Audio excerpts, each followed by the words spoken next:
That's going. So normally when you need a, come here, when you do a diagnostic smoke machine thing, you gotta plug up the intake hole and you gotta find a vacuum hose you don't need. Or this piece of madness.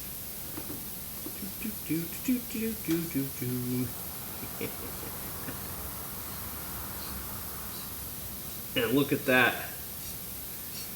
Fills it up. With the smoke machine hose.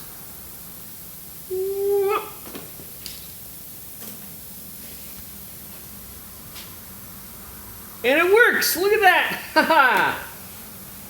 Turn it off.